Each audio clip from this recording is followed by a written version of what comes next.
Né à Lille en 1890, Charles de Gaulle reçoit de sa famille une éducation conservatrice où catholicisme, patriotisme, admiration de l'Ancien Régime et érudition constituent les principales valeurs. Son père, professeur, le confie aux jésuites et lui ouvre les portes d'une riche bibliothèque familiale que le jeune Charles dévore, avec un intérêt particulier pour Péguy et Bergson, et surtout Chateaubriand. Lors de la Seconde Guerre mondiale, le jeune militaire brillant et fougueux rejoint en quelques années le statut de personnage historique.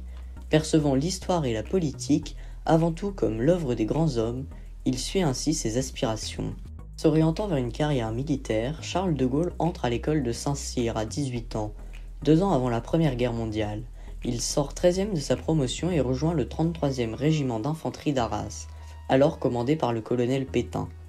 Lors de sa première affection, il gagne la confiance et les éloges de Philippe Pétain, ainsi que le grade de lieutenant. Quelques mois après le début de la Grande Guerre, il est promu capitaine. Il fait preuve d'un vif engagement lors des combats.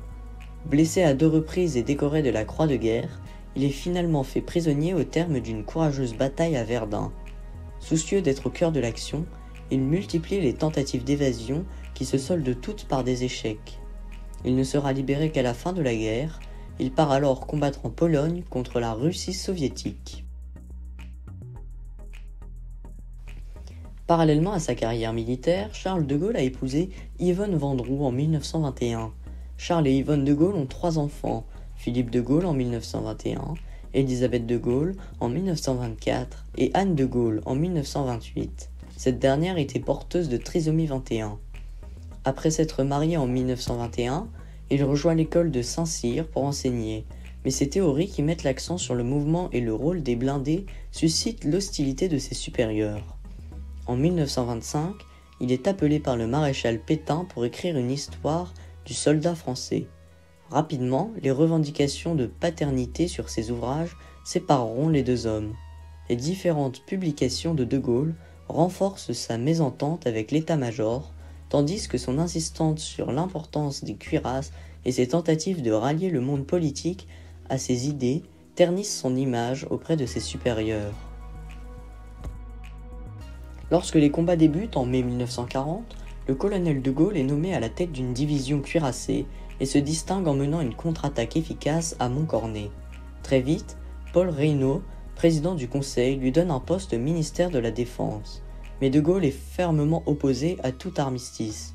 Quand Pétain signe la paix, il choisit l'exil en Angleterre pour pouvoir poursuivre le combat. Désormais, la rupture avec son ancien supérieur se transforme en une inimité historique. Devenu général, de Gaulle défie le maréchal en lançant le 18 juin 1940 son célèbre appel dans lequel il demande de poursuivre le combat contre les forces de l'Axe. Le nouveau gouvernement français réplique en le faisant condamner à mort pour contumace, pour haute trahison. De Gaulle va œuvrer pendant 4 ans à l'unification des résistants français. Son objectif est que ces mouvements soient reconnus comme des représentants légitimes de la France auprès des Alliés. Malgré quelques divergences de vues, le général français bénéficie de l'appui officiel de Winston Churchill dès le 7 août. Appui qui tranche avec la méfiance de Roosevelt.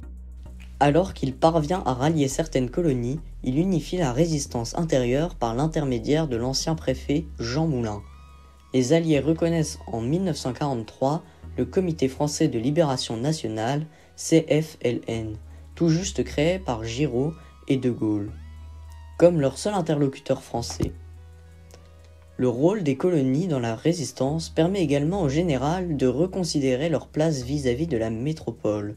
Il jette ainsi les bases du passage de l'Empire à l'Union française lors de la conférence de Brazzaville. Le 18 juin 1940, le général de Gaulle s'adresse aux Français sur les ondes de la BBC. Alors que Paris a été pris par les Allemands, il exhorte ses compatriotes à continuer le combat contre l'Allemagne nazie. C'est le début de la résistance.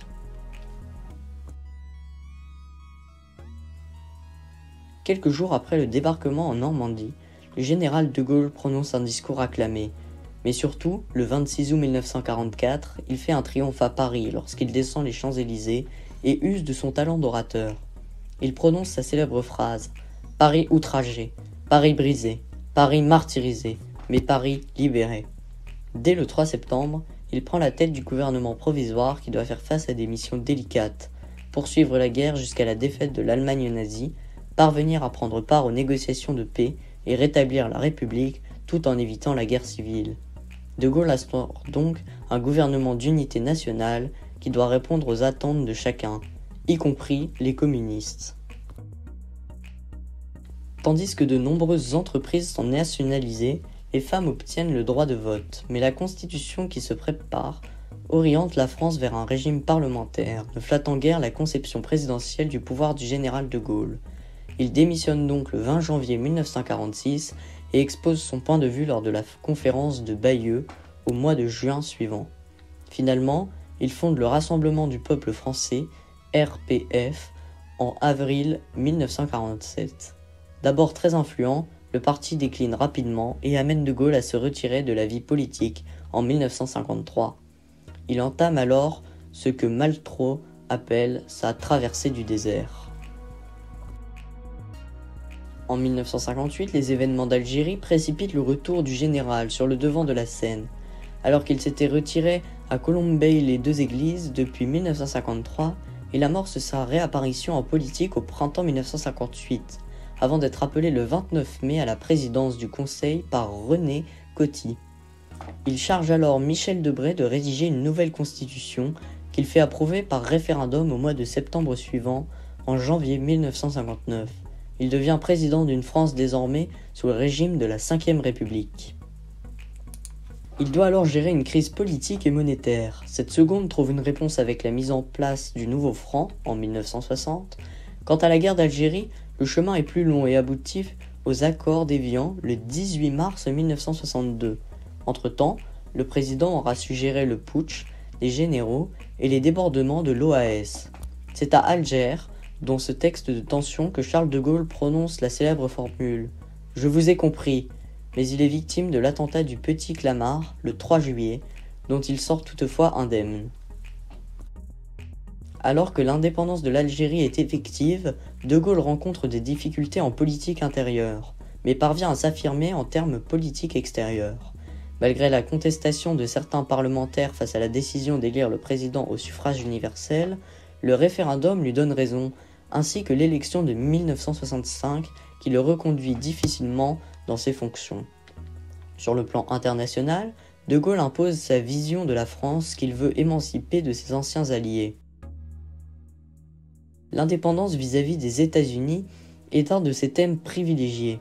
Cela le conduit à faire sortir la France de l'OTAN en 1966.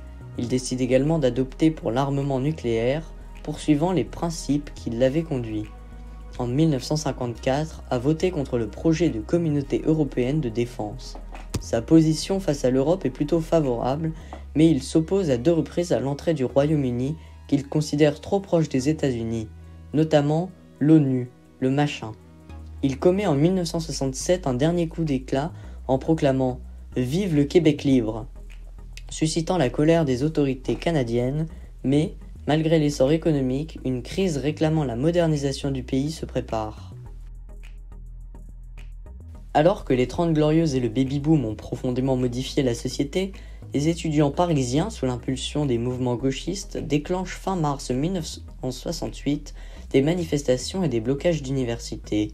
Ils revendiquent entre autres une refonte de l'université, mais ils expriment surtout un besoin de changement dans la gouvernance du pays. Progressivement, le mouvement prend de l'ampleur et s'étend en ouvriers. De Gaulle laisse le soin à son Premier ministre, Georges Pompidou, d'intervenir. Mais, face à un mouvement qui ne faiblit pas, le président s'envole sans prévenir le 29 mai pour Baden-Baden, en Allemagne.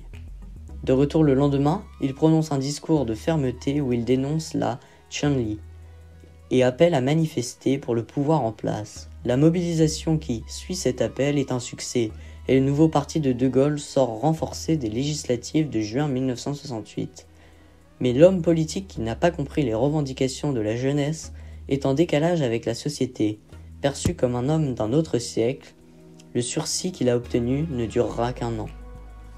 Le 27 avril 1969, lors d'un référendum sur la régionalisation qu'il présente lui-même comme un plébiscite, les Français votent contre la loi et l'homme.